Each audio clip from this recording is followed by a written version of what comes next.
Welcome aboard Just Jets with your captain, Matt O'Leary. Buckle up and enjoy the ride.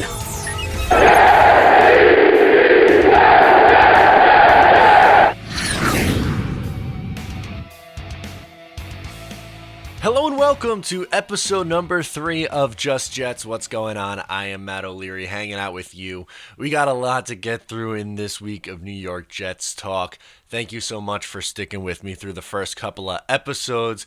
Interview last week with Ali went fantastic. Loved every second of it. Got another great interview today. I will have on Joe Caporoso from TurnOnTheJets.com, Turn on the Jets podcast. He's a really good Jets follow. If you're not following him on Twitter, you absolutely should be. And someone I find myself aligning with a lot of times on Jets opinions, so I wanted to have him on the show as we'll talk free agency. But this show, I wanted to start out and talk about some of the rumors coming out from this past week. Obviously, it was a very busy week in the NFL when you have the Combine in Indianapolis, and I had a lot of fun watching the Combine and the prospects and stuff like that. More mock draft stuff and draft content is coming out in the next few weeks, but I just wanted to address some of the rumors that have come out since this past week has gone by at the Combine. Again, there's usually a lot going on with everyone focused in that one area, so a lot of news coming out. And the first one that I want to talk about is something that came out yesterday, where Jack Conklin seemed to be planning on signing with the Jets. That's what we originally thought. Pro Football Talk was reporting it, and then that quickly got backtracked by Adam Schefter, who said that yes, the Jets are interested, but there's going to be a lot of suitors. So what does this all really mean? I would have to assume that Adam Schefter got that story leaked in order to drive up the price. That has got to be the idea behind it, is that Adam Schefter's leak or source, wherever it came from, they want to get the price up for Conklin. And it's reasonable to understand why he's going to be so expensive or why he wants to get paid. He's just 25 years old, hitting the market now, which that's the prime of an offensive lineman's career, is between 25, 32. Even for offensive linemen, over the age of 30, you can still be productive, whereas other positions like running backs, wide receivers, defensive backs, usually once you hit 30, you begin to slow down rapidly, where Conklin, yeah, you'd be able to pay him for 5 years, and you won't have to deal with any of the steps back that you would assume a 30-plus-year-old would have. So this is obviously a positive towards signing him. He had a 78 Pro Football Focus grade, which was the 10th overall grade for a tackle on either the left or the right side. He plays on the right side with the Tennessee Titans. He was the 8th overall pick in 2016 and is one of the better run blockers in the league, which would really help out the New York Jets because they have an expensive running back in Le'Veon Bell who wasn't able to do all that much last year due to the fact that the offensive line stunk. When you look at that right side of the offensive line, it was a turnstile for the New York Jets. You had either Shell or Udoga on the right side, which I'm not a fan of Chuma Udoga. I think he is someone who projects as a backup, where Brandon Shell is a replacement level to below average starter. I think that's probably fair. Brian Winters at right guard has really regressed. And then at the center position, you had either Khalil or Harrison. Khalil was god-awful. Harrison, okay. I mean, he would be a bottom of the line starter, but he is starter material, I guess. He's not great. He's a very below average. Probably I'd put him between 28 and 32 in terms of centers in this league if you had to rank them from top to bottom. He's not great. So obviously upgrading the offensive line is a must for Joe Douglas. And signing the best offensive tackle would be huge. I mean, I think you're going to have to look at least $15 million a year if you want Conklin to step in the door in Florham Park. 5 years for like $75 million seems about fair value for a guy like Conklin.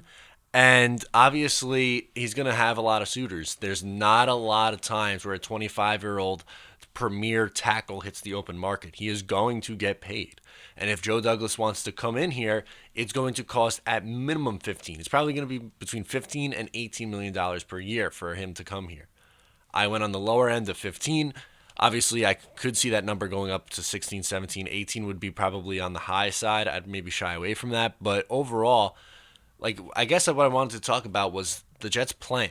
Because if you sign Conklin, that pretty much takes you out of the running for a Thuney. So you probably have to go with a second-tier guard option because it's still necessary for the New York Jets to address the guard position in free agency as well as the draft.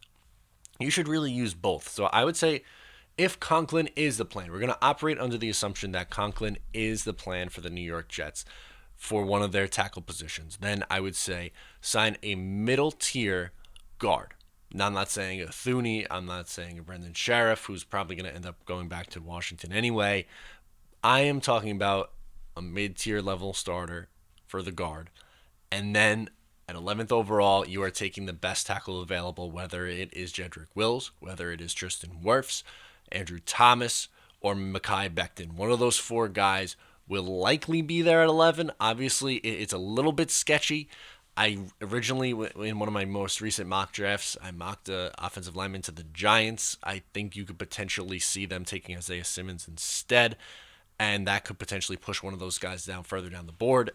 The hope is there's going to be one of those four guys there at 11 when the Jets are picking, because they can't really afford to move up in this draft. A couple of wins against Duck Hodges and Matt Barkley at the end of the year put you at the 11th overall spot in the NFL draft. It brought you from a potential 5-11 season to a 7-9 season. Offense didn't really play all that great in those two games, so it was a very frustrating 2 wins that did really nothing for you, except show that your defense is pretty good. Offense still was really bad. Point is, you still need to address where at 11 the offensive line. That seems to be the case if you're the New York Jets, or the plan anyway, is to go big money in Conklin, middle of the road for one of the guard positions, and then first round pick for the other tackle. So let's say Becton's there, for example, Becton brought in. Then I think in the third round, you have 2 third-rounders. You got to take an interior offensive lineman there. Who that is, maybe Biadasz Falls. I don't know. He was mocked in like the late first, early second, but in more and more mocks that have recently come out, he has slid down the board and has kind of been around and available in the third round, so I wouldn't be shocked if he was there. I'd be totally for that. I think you should look to get either a guard or a center in the third round. That would make a ton of sense if you're the New York Jets. And I think that would be the plan, or that's my assumption of what the plan is. And that kind of leads me to my next story, which came out from this whole weekend, which was the Henry Ruggs thing, which I found really interesting. So if you don't follow the draft enough, the top 2 wide receivers in this draft is Jerry Jeudy's 1, CeeDee Lamb is 2. I put them very close. I might even put CeeDee Lamb a touch higher, but they're both phenomenal. After that, you have a few options. You have guys like Henry Ruggs, who is also from Alabama. He is extremely fast. He ran a 4.28 40. You have a guy like T. Higgins, Laviska Shenault. I'm sure I'm missing guys that I'm just blanking on right now, but those are some of the bigger name guys. And this is considered a deep wide receiver class. Like, you have second rounders who would likely be first rounders in other years of draft classes and stuff like that. But Henry Ruggs is someone who is projected to go anywhere between 15 to 20, 25. Like, I've seen him mocked to the Eagles. I could potentially see him going to Denver if the other 2 wide receivers are off the board. The reason why I bring him up is because the Jets supposedly had interest in this guy. And it kind of makes sense, especially if you're operating under the assumption that Robbie Anderson isn't going to be back. He wants $13 to $15 million. It doesn't seem like the Jets want to go that high. I would. It doesn't look like they are. I'd be surprised if he's back. But you would have to replace him if he walks. And Ruggs is someone who could take the top off of defense, similar to what Robbie Anderson does. He's not as tall as Robbie Anderson, but he is someone who's extremely quick and would essentially slot right into that role. That leads me to my point, though. You can't take him at 11. So if the Jets were to trade back, then I would get on board with picking up a guy like Ruggs. And what position would they be trading back for? Or like in what scenario, I guess, would be a better way to describe what they would be trading back, is if a team is looking to leapfrog the Colts, or maybe the Raiders even as a dark horse team, or the Bucks, or those are 3 teams who could potentially be taking a quarterback. Like, let's say Herbert's falling down the board, or maybe some team really fell in love with Jordan Love. I can't really see maybe Eason, but I don't really love his game. I wouldn't be trading up to get him, but I could certainly see a team who, I don't know, maybe a team like the Saints, fall in love with one of those guys and they want a backup plan for Drew Brees after this year. Again, just spitballing here, but if the Jets move back to, I don't know, as early as 13, 14, or even further back, yeah, then maybe I can get behind going with Ruggs in the first round and then offensive line in the second. I could, but if the Jets are staying at 11, I want no part of that. I really would just, in that situation, take the best offensive lineman available. I just found it interesting that was one of the rumors that came out, because at no point did I ever hear that Henry Ruggs was an option for the New York Jets. Not at all. CeeDee Lamb? Yeah. Jerry Jeudy? Yeah. But Ruggs, that came as a bit of a surprise, but it would certainly be something interesting because, let's face it, the New York Jets need all the offensive help that they can get. Sure, you need a phenomenal offensive line so that Sam Darnold could stand up in the pocket and whatnot and make all these throws, but you need playmakers as well, and Ruggs fits that bill as someone who, again, is an extreme speed threat on the outside. Someone like a Tyreek Hill, who is used so efficiently in Kansas City. Now, I'm not sure how he would be used in an Adam Gase offense, but it's certainly something that I can get behind seeing. The next thing I want to get into is Jamal Adams, and if the New York Jets should make him a Jet for life. You could really go one of two ways here. You could either wait this out and try to sign him before he hits free agency or his rookie deal is over, or you give him an extension now. And I think if you wait, I don't see it going well over the next year. I really don't. This is something that you want to attack right now and just forget about it. And obviously you could trade him and probably get a first and a third round pick, something like that. Or you could hold on to him and sign him to one of the more lucrative deals a safety has ever received. So if you're looking at what Eddie Jackson's got or Landon Collins got paid, you could probably say about the same for Jamal Adams. I think it's going to be about $75 million over 5 years. And what Jamal Adams does for this defense is completely different than any other position. Now, normally I would sit here and say, positional value, safety, not as important as a corner, as a pass rusher, or as... Really, those are the two main important positions on the defense, a corner or a pass rusher. Interior defensive lineman, you can get by with depth usually. Safety, normally you can get by with depth. But Jamal does a little bit of everything for this team. He really does. So Joe Douglas came out and said that he wants Jamal Adams to be a Jet for life. And obviously that would infer that he is willing to pay him. So I want to go over if I think it's a good idea or a bad idea. So let's break this down. Obviously, like I said, positional value is something that I normally would say. So I kind of showed my hand a little bit here. But to me, he does so much more for this defense than just play safety. He could be your best pass rusher at times. He come in and make plays behind the line of scrimmage. He can cover. He could do just about anything you ask of him, which makes him so versatile. And you look at someone like Isaiah Simmons in this draft, very similar. I mean, he could play linebacker, he can cover, he could do it all. And that's really rare in today's game. And today's game is so focused on speed and energy, and Jamal Adams does just that for your defense. So yeah, I'm signing Jamal Adams. I am paying him that $15 to $16 million a year over 5 years. And I'm making him a New York Jet for life because something he does is he is a big-time leader on the defense as well. He lets his play do the talking. He can also talk. I understand that's not something that everyone likes as a talker, but he normally backs it up, and this man just cares about winning football games. He doesn't care about all the BS and all the other nonsense that a lot of athletes today do. Winning and losing really affects him. And when he says the Jets need more dogs, it's because he wants to win football games. I want to watch a team that wins football games. So if you get turned off by someone talking a little bit, or maybe not like, I don't know, just a quiet church mouse, then maybe you need to look at something else, because this is an entertainment business, number one, and it's a winning business. And right now, the Jets haven't been entertaining, and they haven't been winning. So they need to change something up, and they need to focus on getting in talented players and keeping talented players that you have, and doing that with Jamal Adams is just that. So, again, let me know what you think as well. Get at me in the comments or tweet at me on social media at Matt O'Leary NY. If you think the Jets should bring back Jamal Adams, I agree with Joe Douglas. I think it would be phenomenal if he was a Jet for life, and he could really be the biggest face of the defense that you've ever seen. Darrelle Revis has probably been the best Jets defensive player in their history. You make the case for Joe Klecko or maybe Mark Gastineau also, but to me it's Darrelle Revis. If Jamal Adams plays his entire career here and on the path that he's on, it could be close between him and Revis, and we know how good Revis was in his prime. So that's definitely something that I would look to do, is keeping him. So what I wanted to do now was get into my interview with Joe Caporoso from Turn on the Jets. It was something that I was really excited about. I recorded it a few days earlier, so if you see a wardrobe change, no, I didn't just change outfits or anything crazy like that. If you're watching on the YouTube, if you're listening to the podcast, doesn't matter to you. But we're going to get into the interview right now with Joe Caporoso. All right, we are Just Jets. Thank you so much for tuning in. Now, welcome on Joe Caporoso from TurnOnTheJets.com and the Turn on the Jets podcast. You've probably seen him on Twitter tweeting your favorite Sopranos gifs. Joe, how you doing? I'm doing very well. Thank you for having me.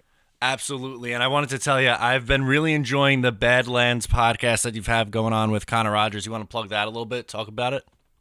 Sure, absolutely. It's available at turnonthejets.podbean.com. It is a 10-part audio docuseries hosted by myself and Connor Rogers about just how the Jets have went 9 straight years between the playoffs and how they get out of this mess and rebuild to be a competitive team again. We really got a great roster of different guests who joined us, from Matt Miller, Bleacher Report, to Manish Mehta and Connor Hughes, 2 guys on the beat with very different perspectives of the team, to Jason Fitzgerald from Over the Cap, to Tony Pauline with some good insight into what happened with McCagnon and Gase. And it's a solid, each podcast is about a solid 40 to 60 minutes, no ads, no quality. So $9.99, you get all 10 episodes, and you also will get other episodes on our feed throughout the year of me and Connor breaking down different stuff like the draft and free agency. So check it out. Appreciate you letting me plug it. Let's talk some free agency. Yeah, absolutely. So what I want to start with is some internal options. So when you look at the Jets' internal free agents, who are some names that you'd really want to see the Jets bring back? I think, look, they obviously need to revamp and improve their offensive line. But despite that, I think it is a smart safety net to invest in bringing back both Kelvin Beachum and Alex Lewis. Brian Winters, I think it's time for the team to part ways with him. I think Lewis is a guy you traded a draft pick for and was pretty good as a placeholder last year. Not great, but good enough to start. You're not going to find 5 new starters in one off season. I think it would be great if the Jets could find 2 new tackles this off season, but there's no guarantee they will. And if they can't, having a competent, steady guy like Beachum around on the roster on another 1-year deal, I think will be a positive. I'm not sure if I'm optimistic about that happening, but it is someone I would consider working to bring back. Defensively, Brian Poole, I think, is someone they should not let hit the free agent market. I would get ahead of paying him and making sure he stays their slot cornerback. He was really good last year, one of the best slot cornerbacks in the NFL. That's a hard position to find, and you don't want to leave yourself scrambling for that free agency or the NFL draft. So I would get Poole back preemptively. I've been pretty vocal that I do think the Jets should find a way to keep Robbie Anderson, but I do not think it's going to happen. I think Robbie will probably get about $13 million per year on the open market. It seems like it's a foregone conclusion at this point that he will be gone. It's going to create another hole for the Jets to fill in a pretty weak market, because I don't think Amari Cooper is going to made my peace with Robbie not being here next year. The only other notable name that jumps off the page is Jordan Jenkins, and I think the Jets should make a good effort to bring him back. I do think edge rushers generally get overpaid in free agency. Jenkins, I think, is a pretty good complementary player, good against the run, usually finds his way to 6 to 8 times a year. I don't think it's devastating if they lose him, but I think they should make a good push to bring him back. Yeah, absolutely. And I'm glad you brought up Robbie Anderson, because I'm right there with you. I think it's definitely worthwhile to bring him back. But from everything we've seen, it looks like that's not going to be the case, that they probably are going to move on from him, not obviously wanting to pony up and pay the money that it's going to take to get him. So what do you think? Who on the free agent market, if anyone, would you be willing to take a flyer on to replace a guy like Anderson? It's a good question. And it's not really a very deep market in free agency. Could the Jets prospectively kick the tires on some trade options? Is Stephon Diggs really an option, and what is the price? Could they try to get a guy like A.J. Green? What is that going to cost, or is it too risky with his age and his health issues? Are the OBJ rumors just crazy rumors, and is he not going anywhere? If he's actually on the market, I don't think he's doing your due diligence. I don't think it's going to happen. Other free agent names, you look at a guy, you could look at guys like Devin Funchess or Rashard Higgins, guys who have been had some flashes of Higgins was very good in Baker Mayfield's rookie season. A few years ago, Hunches was pretty productive for the Panthers before he got hurt last year. With the Colts, Rashad Perriman's been a popular name thrown around by Jet fans, a guy who finished the season really strong for the Bucs and possesses a somewhat similar name to Robbie Anderson and will probably be fairly cheap compared to Anderson at least. So if Anderson's going to walk, I think that's a reasonable name to look at. A lot of Jet fans are looking at Joe Douglas's and Adam Gase's history and bringing up names like Emmanuel Sanders, who's going to be 33 this season. I think there's definitely some risk in playing a guy like that. Alshon Jeffries on the trade block, I would not be trading any assets for him with how banged up he's been recently. Nelson Aguilar has been another name that's thrown out, a guy who has had some flashes but has struggled with drops and been pretty inconsistent. I also don't think you should just assume that Douglas is just going to only target, X Eagles in free agency. There's not really a great answer. If they lose Robbie Anderson, I think getting a guy like Perryman and maybe taking a swing on someone like Higgins or Funches for further depth is probably the best approach, but they're also going to have to go about adding more talent in the NFL draft. Yeah, absolutely. I'm with you. That's not a really great names that we've ran through. Out of all those guys, I think Perriman, like you said, makes the most sense because he kind of plays a similar game. And he came on really strong down the stretch for Tampa Bay. I know obviously he's playing with a really inconsistent quarterback, but I saw some things from him, and he's on the younger side too, which is something that I'd like to see. As you said, I want no part of Emmanuel Sanders at his age, and I think he's kind of regressed down the stretch for San Francisco. Yeah, there's not a ton of great options out there, and it's the Robbie's advantage that he's going to hit free agency. It'll be a pretty robust market for him because it's hard to find deep threats, and it's hard to find deep threats who stay healthy. You see this with Will Fuller for the Texans. You saw Deshaun Jackson the past few years. These guys who really take the top off the defense generally get banged up a lot. Robbie Anderson's played 46 of his past 48 games, and that's why there's going to be a big market for him. And I'm sure teams are looking at his production the past 3 years and saying, now you had to play 3-4 games with Bryce Petty, guy who had to play 3-4 games with Luke Falk, 3-4 games with Josh McCown when he was way over the hill. If you put him in a more stable situation and a better offense, could he be a 1,000-yard, 8-9 touchdown guy? I'm sure a couple of teams will talk themselves into that, and he'll get a 4-year, $55, $56 million contract somewhere. Yeah, I agree with you. I think someone's definitely going to pay him that money, and whoever does, they're going to get a pretty good player. I certainly think so. We talked wide receiver. What other positions do you think the Jets should look at in free agency, and are there any names that stick out to you and guys that you'd want to target or see them target? I mean, offensive line has to be the top of the list. Everything this offseason has to almost be about offense and offensive line, and so Jack Conklin, Joe Thuney, those are probably the two biggest, most realistic names on the market for teams looking for offensive line help. I'm not sure Brandon Scherff's going to go anywhere. I think he's probably going to get franchise tag. Seems like Costanzo is probably going to stay with the Colts now that he's not going to retire. So the top tier guys are really those two. They are guys that are probably going to get overpaid, but everyone gets overpaid for agency and who would be very plug and play above average starters right away, which you could get one of those two. That would be a really big win and take a little stress off going to the NFL draft. Some of the second tier options there, guys like Connor McGovern or Graham Glasgow or Andres Pete are all going to be names that I think are worth looking at if they can't get the top two guys. But I expect the Jets to hopefully do what the Bills did last year. School sign 3-4 offensive linemen from the different tiers and then also address it in the NFL draft and then let the guys battle in training camp. And you really can't remake and rebuild that offensive line in one off season. I think at cornerback you'll see some different names thrown around. Brad Berry's a popular name from Carolina. He's going to be a pretty tough guy to get. There's going to be a ton of competition for him if he does actually beat Carolina. Bradley Roby and Darqueze Dennard are okay veterans if the Jets are looking for a little more security at corner. Those could be names that get kicked around. Edge rusher, it's going to be tough. I'm not sure the Jets are going to be really in the mix for Clowney. We know they don't need edge rushers. Yannick, I could see just staying with the Jaguars franchise tag if they can't afford it. He is going to get a massive contract, and how much is it paid for a defensive player coming off a year where they had a pretty good defense? Defense is good enough to really compete. I really think it's going to be all about the offense. It does sound like it could be lying, and it could just be a press conference. It does sound like Le'Veon Bell will be back next year, so they likely won't be looking at free agent running backs. I think they'll probably try to find them. Montgomery's not going to be back in the draft. So receiver, offensive line are going to be the primary positions that I think they put their time and energy into.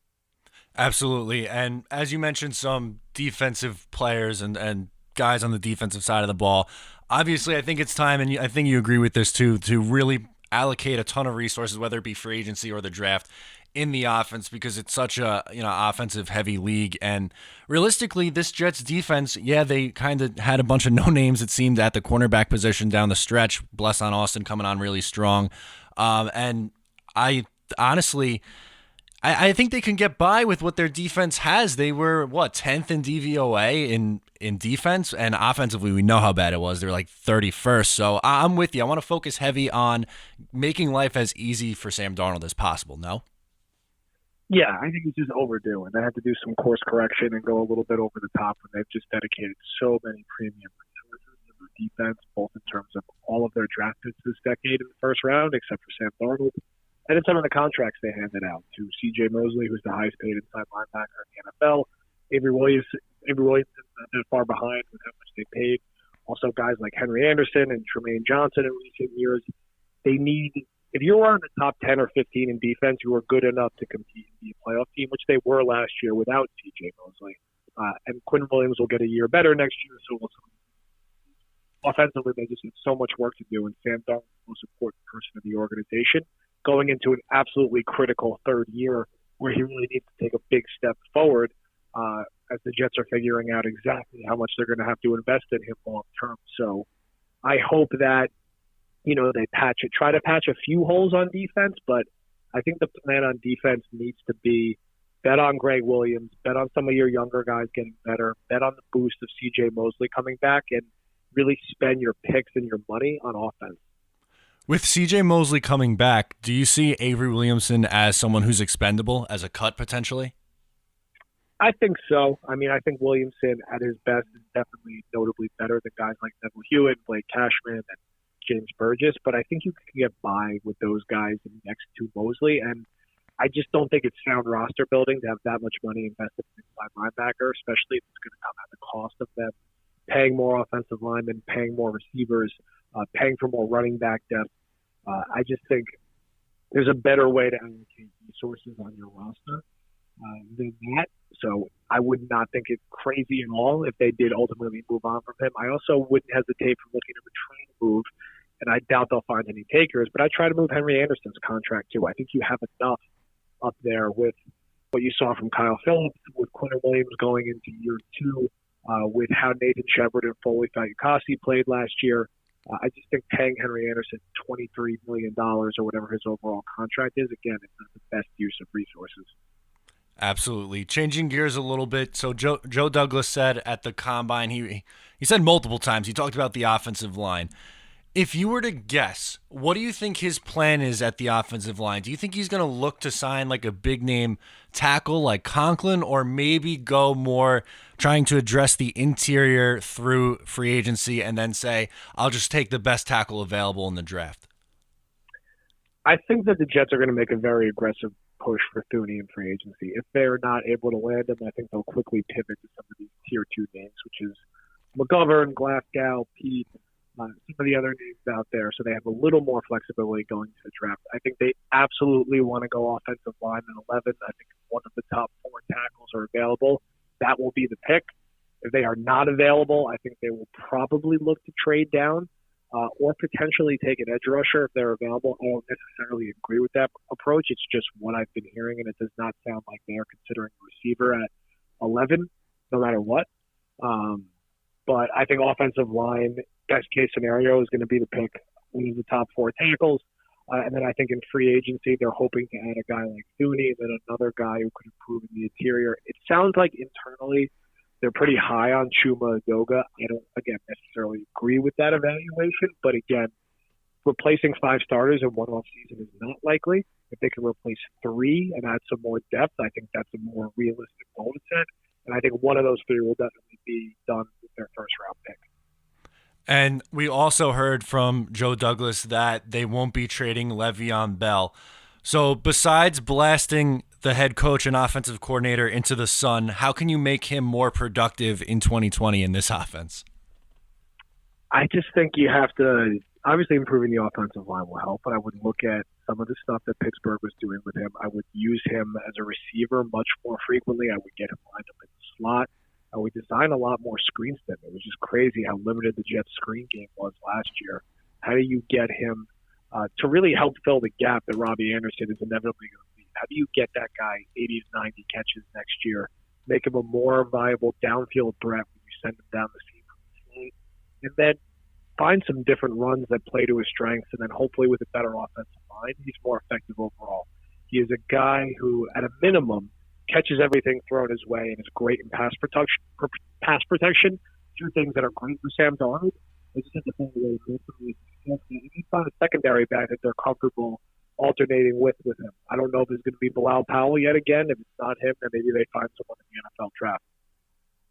All right. Well, thank you so much for coming on with me, Joe, and talking a little bit NFL free agency. Really appreciate it. You can find him on turnonthejets.com, Turn on the Jets podcast, and, of course, the Badlands podcast, which I look forward to the future episodes coming out on that one. I've enjoyed the first 3. Great, man. Appreciate it. Thank you for having me.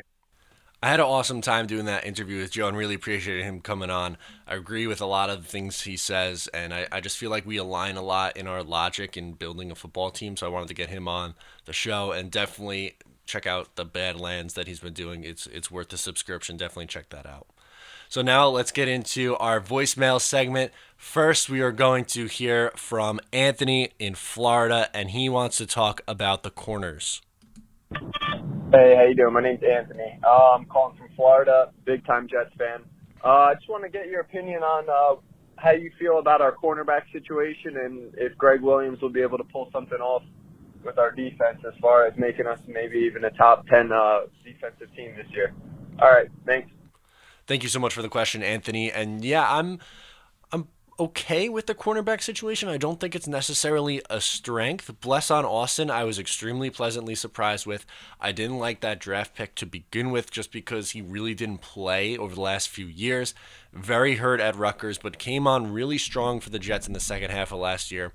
Same with Arthur Mollett. He seemed to come out of nowhere, but a huge upgrade over Tremaine Johnson and Darryl Roberts. Both of those guys I don't expect to be on the team next year. It looks like the Jets are going to bring back Brian Poole, which I'm all for. He was the slot corner that they got from the Falcons to replace Buster Skrine. At the time of the signing, I thought it would be a lateral move, but I mean, Poole was worlds better than what Buster Skrine was for this New York Jets team, and I think you absolutely bring Poole back. So I think you can roll with Blesson Austin as your second corner. I wouldn't trust him as cornerback 1 just because of his injury concerns. And he's on a really cheap deal over the next few years, so it's not like you have to worry about paying him a ton of money or anything like that. And if he does turn out to be a CB1 material, then you're in better shape. You are. I would look to sign someone like a James Bradbury, someone who maybe doesn't cost as much as Byron Jones is going to get. He's going to get a ton of money, Byron Jones, and I know he's the best corner on the market, but I would look for maybe someone you can get for 10 to 12 million as opposed to someone who's going to look for 15, 16, 17 million dollars a year. And I'd be cool with the cornerback situation from there. As for the top 10 defensive unit, I don't think they're that far off. I mean, they were 10th or 11th in the league in defensive DVOA last year. They are very good against the run. Pass wasn't great, but I mean, look at what they were working with. They had Tremaine Johnson and Darryl Roberts for most of the year. They both were awful. Second half of the year, they were much better. I think they could be close to that. I don't expect them to necessarily repeat what they did last year. I think at the end of the day here, you're looking at between a top 10 to 15 defense, which is fine. I don't think you need anything in the top 10. I mean, obviously that's a luxury, but you can win with the 15th overall defense in this league. It's the offense that really has to get better. So I'm not really worried too much about the defense. I think they just need a couple of more pieces, and then that unit is really looking pretty good. I'd also look to add an edge rusher as well, whether it's in the draft or in free agency. I really like Yannick Ngakoue. I think he's going to get a ton of money, though. Supposedly the Jets are interested in Dante Fowler. I'd be okay with that, too. He had 11.5 sacks last year, and he's pretty young. I think he's 25 or 26 years old. So those are two guys I'd be interested. But thanks for the question, Anthony, and hopefully that answered it for you. Next up is John from Uniondale, local product, and he wants to talk about the offensive line. So let's hear from John. Hey, Matt O'Leary. This is John Rogbo, and I live in Uniondale. on Long Island in New York. Love the show, love the channel, love the content. I just had a particular question that I just wanted to ask. I see that there's been a lot of buzz, obviously, around the tackles and free agency, specifically Jack Conklin, but also that I also saw that there were some rumors that for whatever reason the Jets are interested in giving Chuma Edoga a chance to start at right tackle. What are your feelings on Chuma Edoga? Seeing that, in my opinion, I don't think he's that good anyway, and I would prefer to have him move inside to perhaps play a guard position because I think he's undersized. Thank you for taking my question, and go Jets. Love the question. Thank you so much, John. For me, I think I'll start with Conklin, who I talked a little bit earlier in the video. I don't know for sure if he's going to be coming to the New York Jets. It would make sense for them to go after him, though, because he is the best tackle on the market. It's going to cost probably between $15 and $17 million a year to get him to come here. I think it would be a huge upgrade. He's just 25 years old, really good Pro Football Focus rating, really good in the run game. It would make a lot of sense. And then I would think you'd still have to draft somebody on the other side, whether it be Mekhi Becton or Wills or Wirfs or whoever is there for the New York Jets at 11th overall. As for Chuma Edoga, I'm really not a fan of his game. I think his ceiling is a backup player. Maybe he develops a little bit more. He was a third-round pick, and he really struggled, especially on the left side. He played both left tackle and right tackle. Slightly better on the right side. Could not pass at all on the left. There was a few games. I mean, if you look at the Jacksonville tape, he had a terrible game against Yannick Ngakoue. He was awful. Someone who I just mentioned literally 30 seconds ago, who I want the Jets to sign as a pass rusher. He absolutely worked Chuma Edoga in that game.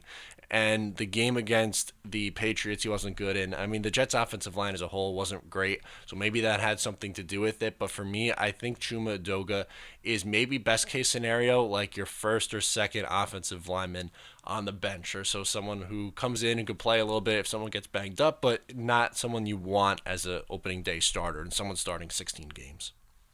Next up, we got Rob from Seattle who wants to talk a little Quinnen Williams on the show. Let's hear from him. Hey, Rob Wilson from Seattle, Washington, calling in with another question. So I was a little underwhelmed with Quinnen Williams in year one. I was hoping for a bit more behind the line of scrimmage, a bit more sacks. Wondering what a good expectation would be for him in year two and what kind of stats we'd look at the end of the season and say we saw Quinnen take a big step up in year two. Thank you very much. Keep rocking the show. Bye-bye. Thank you so much. Love the question.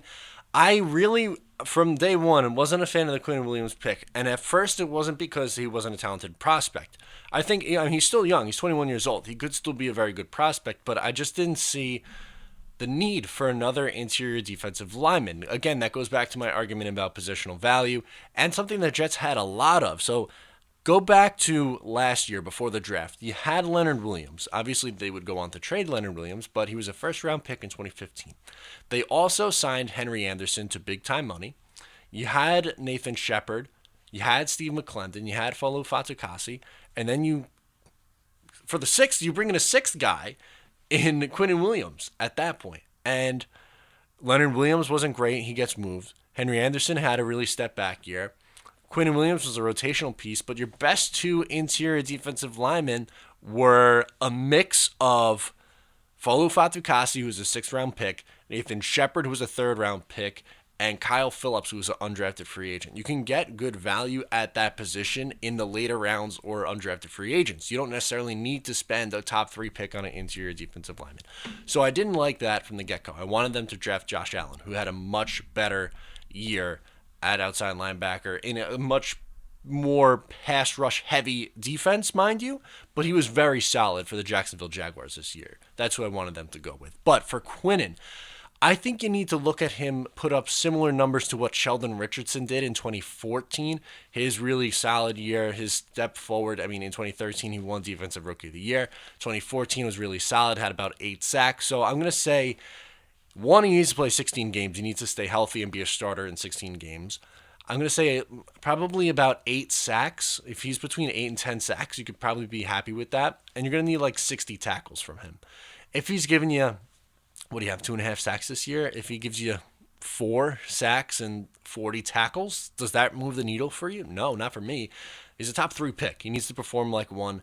And if he has a similar year to what he did in 2019, then I'm pretty disappointed. When you're taking someone in the top 3, they have to have immediate impact, and Quinnen Williams did not do that. And I'm not saying that he's a bust just yet. I wouldn't be surprised if he took the step forward. There is a lot of talent there. I just didn't necessarily like what I saw from year 1. I agree 100% with the caller, Rob. I just wasn't a huge fan of his game in 2019, and I really look forward to seeing if he could take a step forward in 2020. So that's going to do it for today's episode. Thank you so much for tuning in to Just Jets, wherever you are listening or watching this show. So if you're watching on YouTube, please make sure to subscribe and stick around for more content. Get at me in the comments. If you are listening on Spotify, Apple Podcasts, Stitcher, iHeartRadio, wherever you are listening, please make sure to subscribe there as well. Give a review even if it tickles your fancy. I really appreciate it. All the love and support. And I've had a lot of fun doing this. Episode 4 is dropping next Monday. I'm not going anywhere. Just talking some New York Jets with you. It's been a lot of fun. Once again, I'm Matt O'Leary. Thank you so much for tuning in. I'll talk to you next time.